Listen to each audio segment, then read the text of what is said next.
So someone recently asked if I'd make a video about the relationship between poverty and crime. I'm going to expand that a little bit and also talk about race some at the end and its relationship between these two variables, but that's what this video is going to be about. Now, of course, it is true that poorer people are more likely on average to be criminal, but there are reasons to be skeptical of causally interpreting that association, and the exact reasons for being skeptical are going to depend on how we are operationalizing the concept of poverty. If we're talking about an adult's personal income level, and we're talking about that negative association between income and crime, well, then one problem is that being a criminal may cause them to become poor.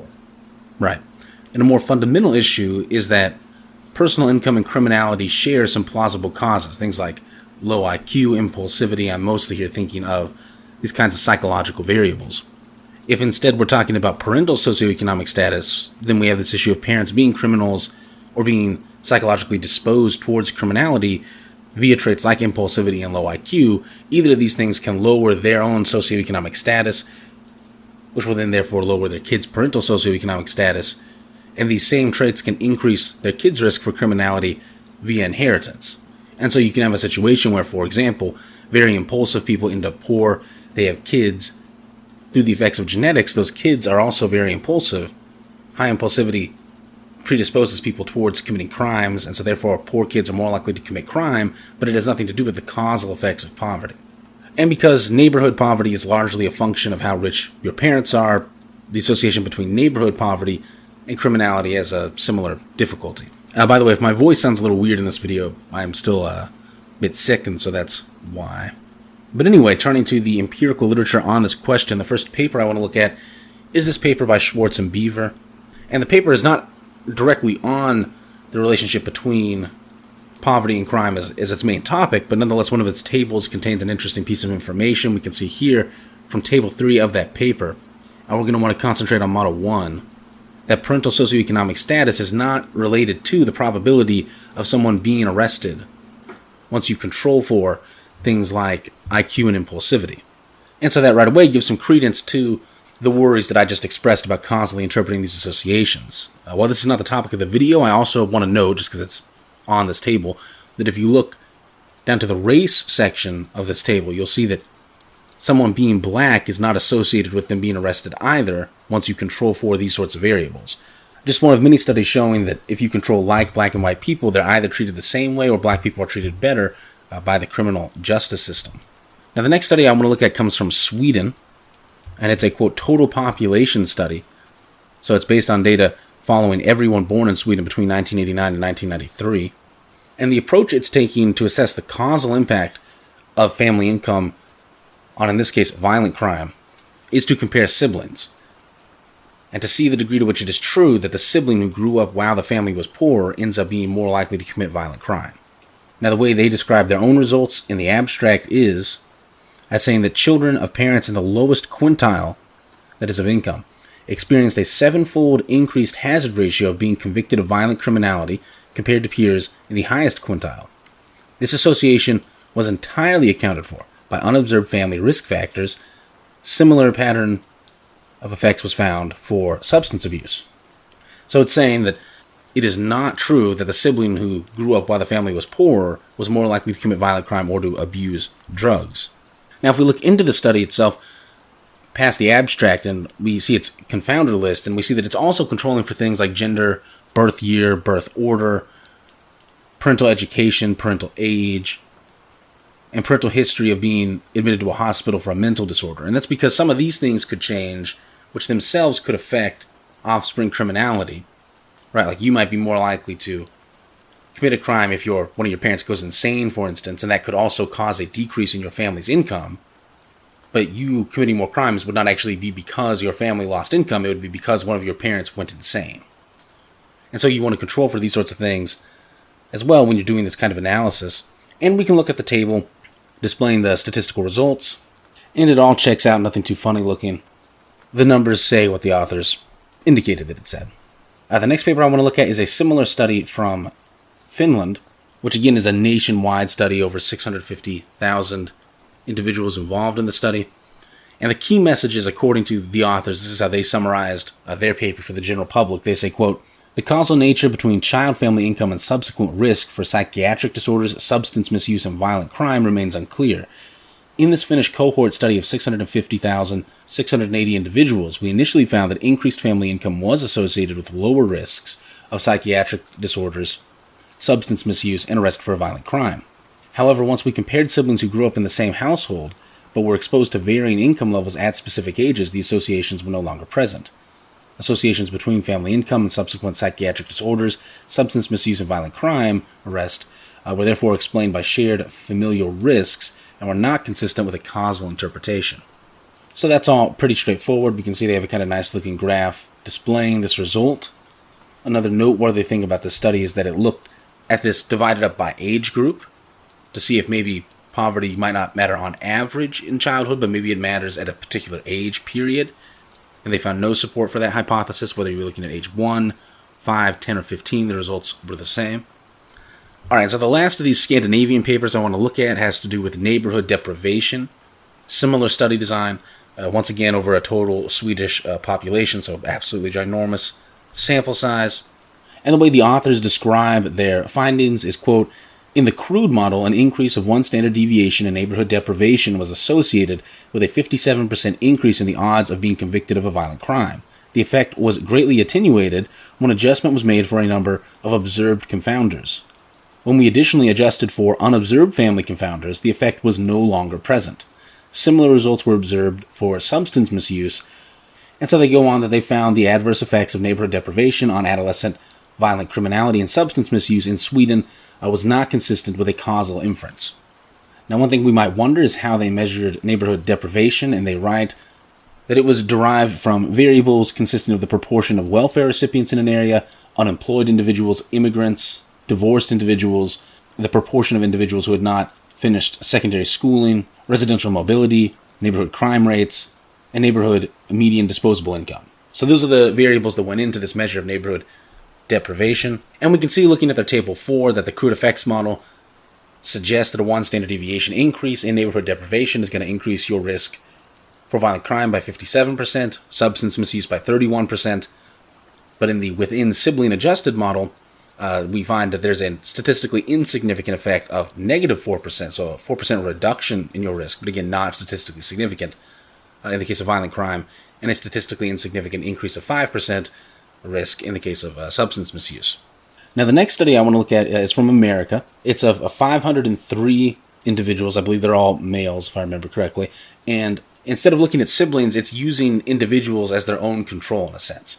So it's asking the question, are adolescents more likely to commit violent crimes when their family is relatively poor, compared to those same adolescents during periods where their family is better off? And we can see they're going to use the terminology serious delinquency, but serious delinquency refers to burglary, auto theft, robbery, assault, rape, or homicide, so serious violent crime, essentially. Now, importantly, family socioeconomic status is being operationalized as not just family income, like some of the previous data we were looking at, but also family education level, occupational status, and being on welfare. And they controlled for some other variables in this analysis as well, their age, ethnicity, and single parenthood.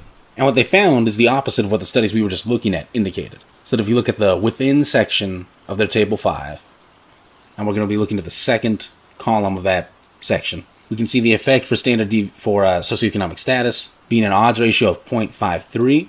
So that is to say that increasing in the standard deviation of socioeconomic status is going to decrease your odds of engaging in severe delinquency by 47%. So it's a pretty profound effect. There are 3 asterisks next to it, indicating a high degree of statistical significance. And we can also see, interestingly, it does replicate, however, a different finding we just looked at.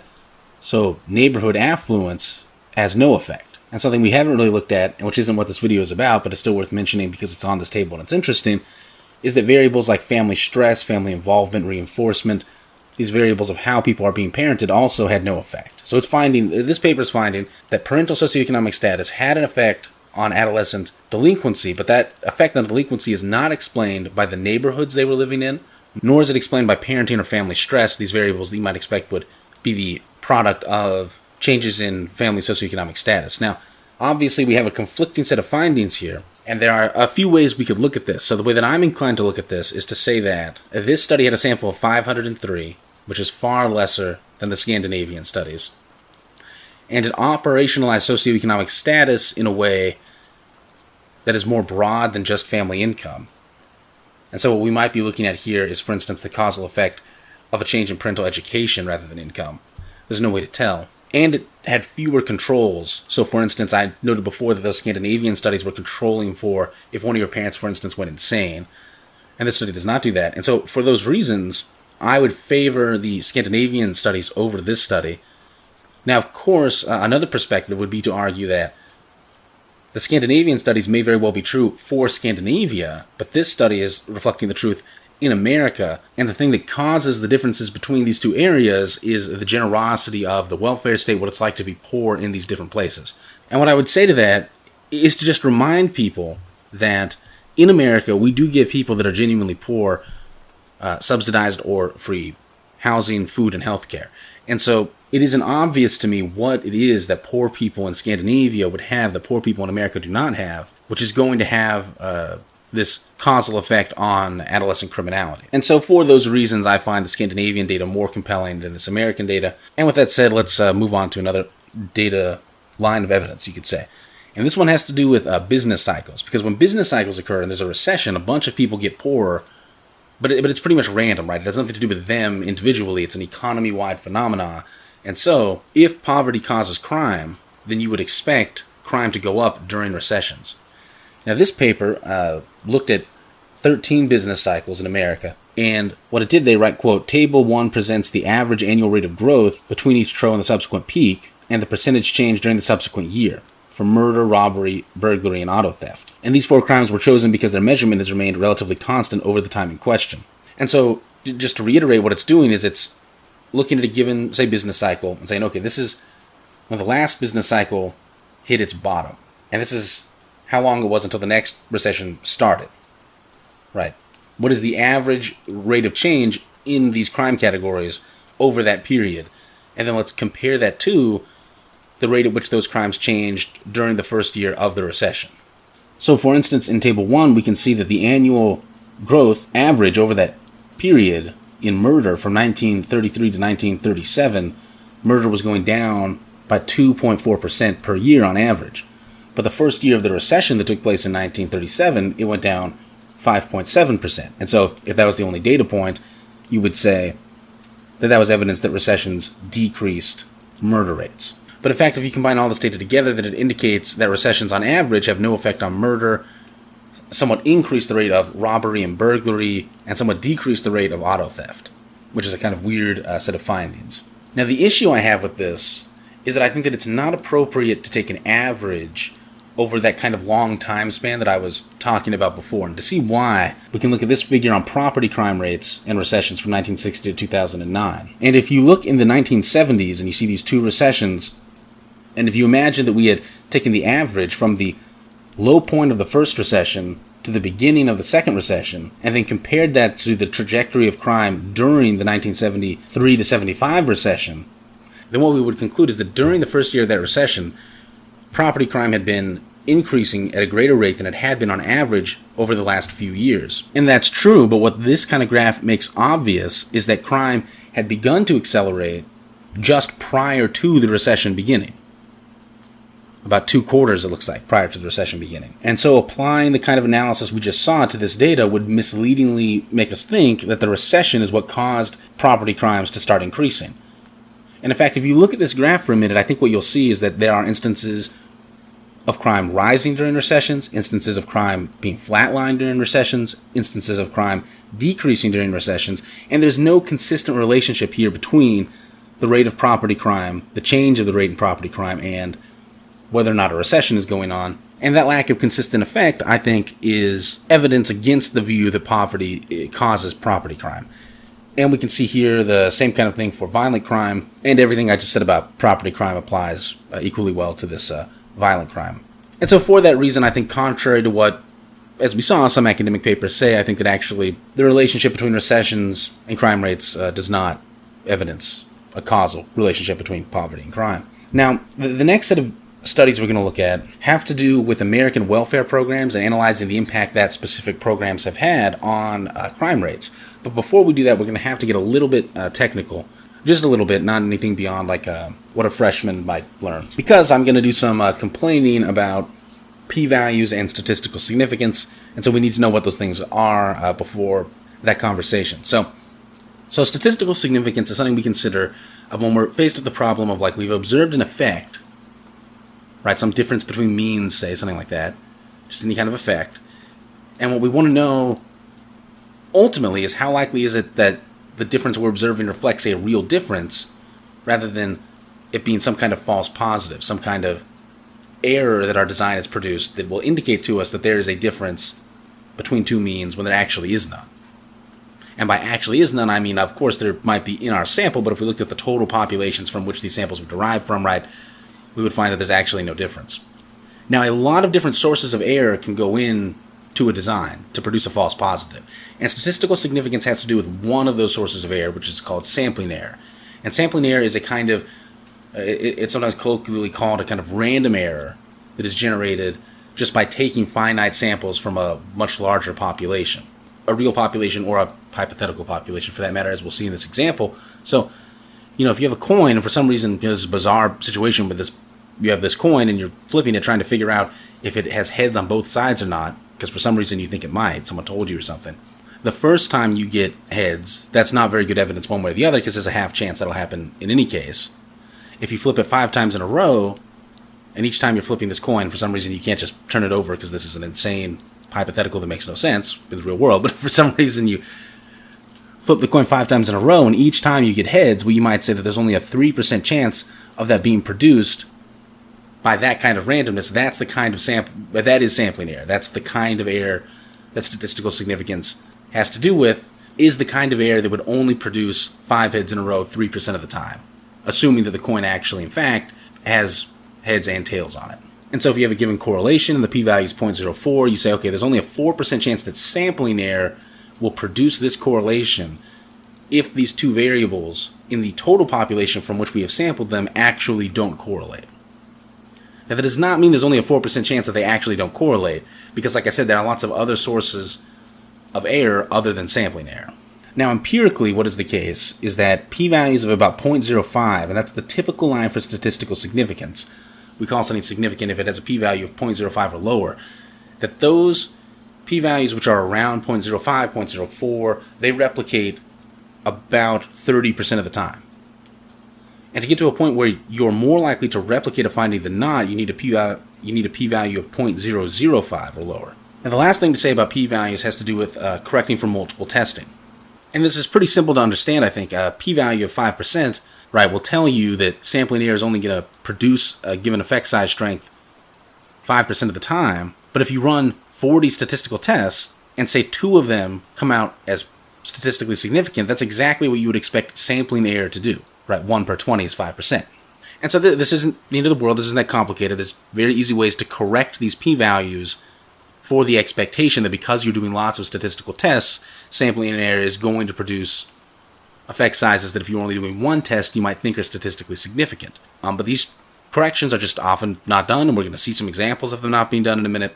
And because of that, you sometimes have very unreliable data and findings that should not be called statistically significant being called statistically significant. And you can be kind of over the top with policing this, but where it really matters is when we're talking about p-values that in the first place are not that low to begin with, in tables that have a huge number of tests, right? If you have a p-value of 0.001 and you ran 10 tests, I mean, that's probably fine. But if you have a p-value of 0.04 and you ran 40 tests, that's a problem. With that said, let's look back to poverty and crime, the topic of this video. And the first welfare program we're going to look at is called Moving to Opportunity. It's a set of programs where, pretty simple idea, you just take some kids that live in poor areas, and you give them, you give their parents vouchers by which they move into much better areas. And we're going to look at 2 papers on this program. And what this paper says, according to the authors, is that the offer to relocate to low poverty areas reduces arrests among female youth for violent and property crimes relative to a control group. But for males, the offer to relocate reduces arrests for violent crime, at least in the short run, but increases problem behaviors and property crime arrests. So this is a very mixed finding. Now we see in Table 3 what I think would be the simplest way to analyze this data, which is often the most reliable way to analyze data, is just to look at, before we segregate by sex, just in the total group, and before we segregate by arrest type.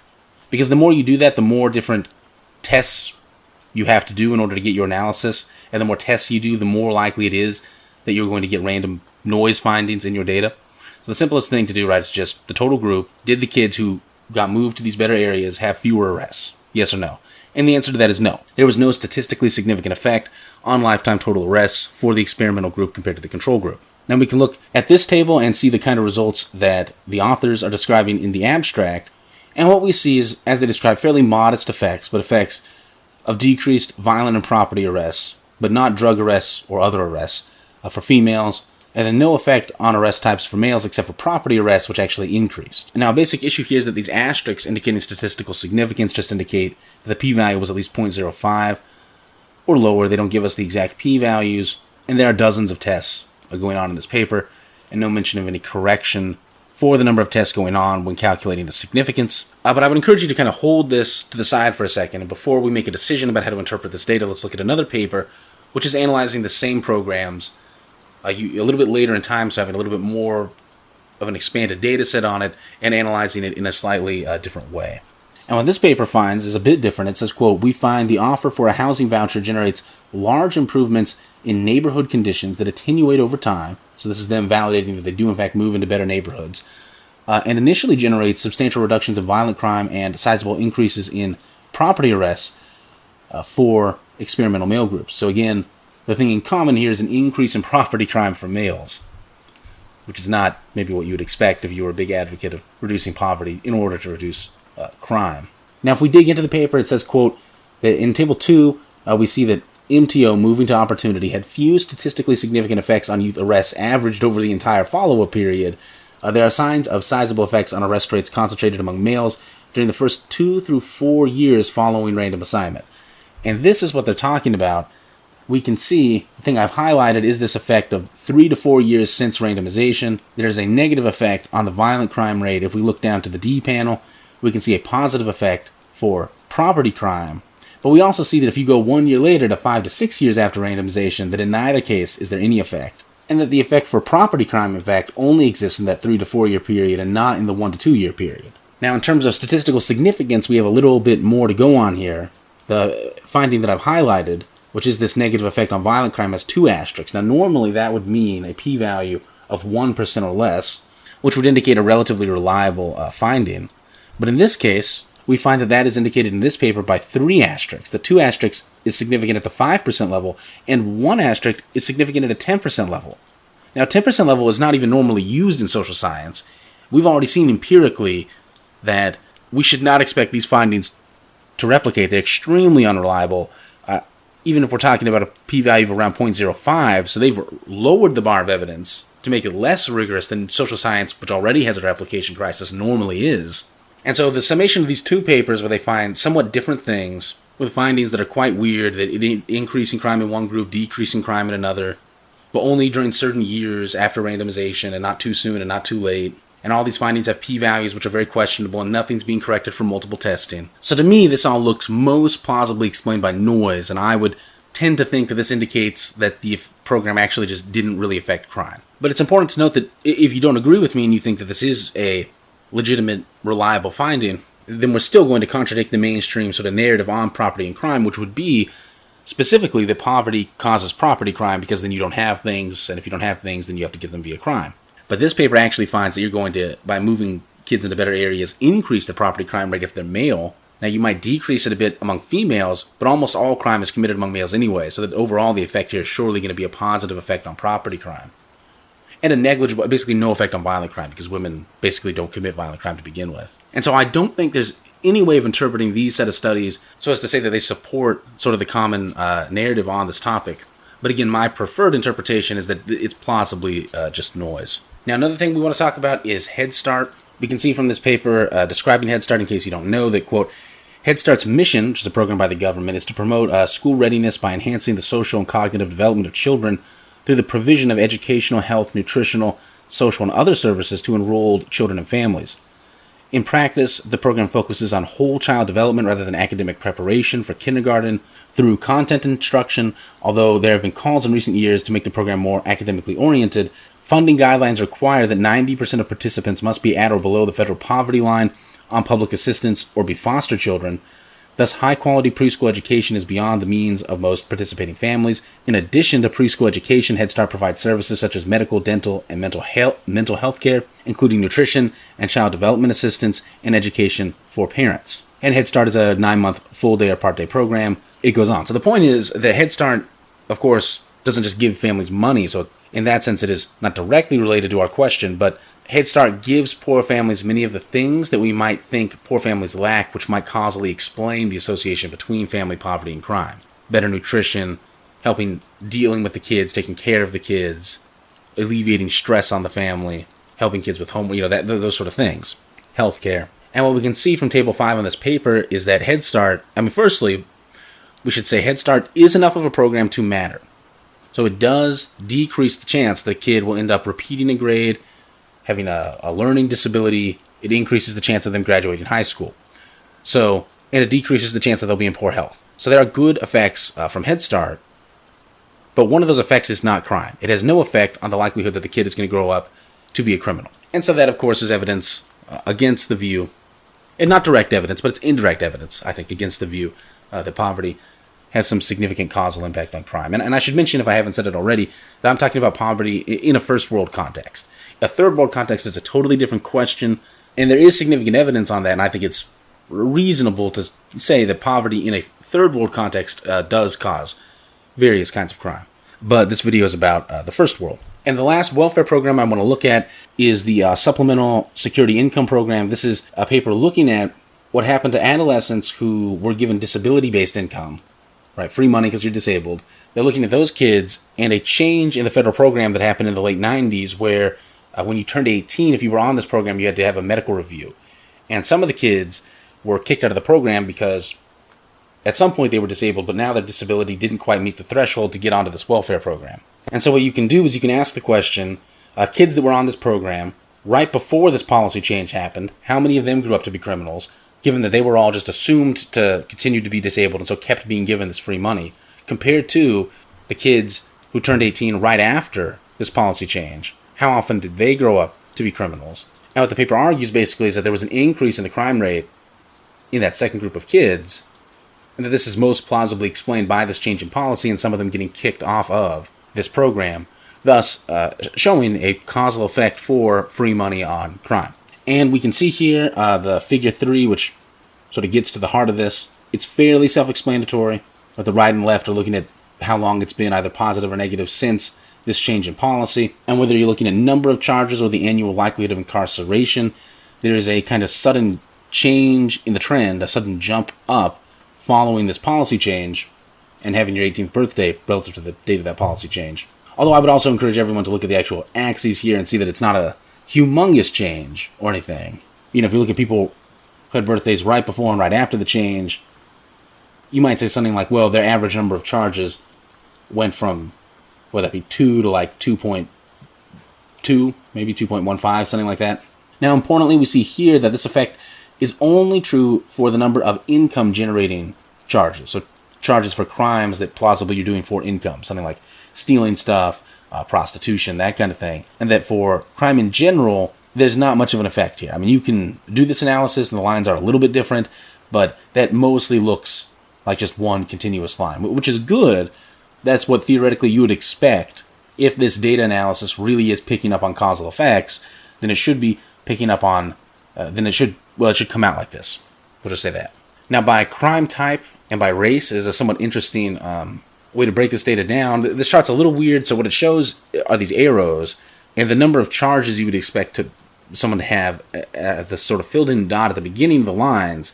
That is where they were at before this policy change, and at the end of the arrow is where they're at after the policy change. And what we see is that for theft, there's a modest increase in the number of charges, and this is true for black and white people. For black people, there's also a modest increase in things like robbery, burglary, robbery a little bit, I should say, burglary, drug distribution, weapons, etc. But this is a race-specific effect, so that for white people, these crimes are not increasing for anything outside of theft. Now, we might wonder, why is this welfare program showing more evidence of an effect than the other welfare programs we looked at? And the way that I'm inclined to interpret this data has to do with the third world thing that I said before. So it's not that poverty can never cause crime, but it all has to do with how bad is poverty for you? What are your other options? Because for most poor people in the United States, A, poverty isn't that bad, and B, it's not that hard to get a job and to be not that poor anymore. But if you're disabled, or in this case, I guess marginally disabled, right, and you grew up maybe with the expectation of never having to work, I think that those changes in this population relative to just the average poor person is probably what explains why this welfare program, or taking away this welfare program, increased their crime rate in a way that was not evident in these other welfare programs. I should also say, though, it's interesting just to note that the other papers were about giving something to someone and the effect of that, and this is about the effect of taking something away from someone, right? Because these adolescents had the program's money until they were 18, and then it was taken away. People that were given Head Start or were given vouchers to move into a better neighborhood, right? They were just given something. They didn't have something that was then taken away, and psychologically, those effects might be different. So to summarize what we've sort of looked at so far, sibling analyses show no effect for poverty on violent crime and drug use in Scandinavia. Within individual studies show some questionable effects in the United States. Recession data, I think, indicates little to no effect for randomly induced waves of poverty on crime. And U.S. welfare programs have produced a bunch of different results, statistically questionable results indicating the possibility of small positive and negative effects for MTO programs on crime, no effect for Head Start, and some crime-inhibiting effects for SSI on marginally disabled populations, especially when they're black. So in terms of how to interpret this body of evidence, what I would say is this, that if you're someone who thinks what the mainstream narrative is, which I think is roughly the following, that poverty is a huge driver of crime, specifically property crime, if you think that's true, then what I think you would expect to see is much more of a consistent set of data. You would expect recessions to have a pretty consistent effect on crime. You would expect MTO programs to have a stronger inhibiting effect on property crime and among both sexes, and it shouldn't be only for specific years following the programs and not too soon and not too late. You should think that the sibling analyses in Scandinavia would show some kind of effect, maybe a weaker effect than in the United States, but you would probably still think some kind of effect. And that the effect of SSI on marginally disabled populations shouldn't be so contingent on the race and the kind of property crime that we're considering. Because the data falls so short of what I would expect to see if poverty had a really significant effect on property crime, I'm inclined to look at this data and think that first world poverty is not a significant driver of crime. If it does have any effect, it's probably pretty small, and we're not really justified in even claiming that it has a small effect. The data really does allow you to say, I think, that probably poverty doesn't have an effect on crime when it occurs to a representative sample of first world people. But that's just my interpretation of the data. Obviously, I think I've made it clear by doing a kind of deep dive into the nuts and bolts of this, that there are decisions being made here that have to do with intuitions about probability and plausibility, and that's really just how social science necessarily goes. So someone else might have a somewhat different interpretation. Although, let's be honest, for the most part, people that think that poverty is a huge driver of crime think that because they've never even bothered to look at any of the data that tries to get at causality. And I'm going to end this video by doing a much more shallow dive into the relationship between race and this stuff. Just three quick things I want to note, very similar findings. One comes from this document made by the Federal Reserve Bank in New York, and it's just this table showing that since the 70s it has been true that white families that live in the bottom decile of median family income in their community, so very poor communities, have lower homicide rates than do black people who are living in the richest communities. Similarly, if you look at parental wealth, you see that there's a very high amount of crime among black people who come from families with low wealth, but this is not true of white people in America. And in fact, even when you get to the ninth decile, the black crime rate is higher than the white one is at the first decile. Meaning, again, that very poor white people have lower crime rates than relatively affluent black people. And then we have this paper from 2018, which used data from the IRS, and we're looking at the probability of being incarcerated, and now that varies by their parent household income rank, and then we're plotting that for both races, white and black. And for females, we see that in the first place, there's no racial difference, and in the second place, there's no income difference. It's a flat line for both of them the whole way, because again, crime is mostly a male thing. And then for males, there's a big racial gap at every level of income, and black people at higher levels of income consistently have higher crime rates than do white people at significantly lower levels of income. And so because of this set of findings, people that think that there's a simple explanation for the racial gap in crime, which is just poverty, they're just wrong. So anyway, that was the video. Hopefully you enjoyed it. If you did, like the video and subscribe to the channel or comment or things like that. Like I said at the beginning, this video was made based on a comment that someone asked me to make a video about this. If there's something that you would like me to make a video about, then leave that as a comment and I'll consider it. In any case, thanks for watching.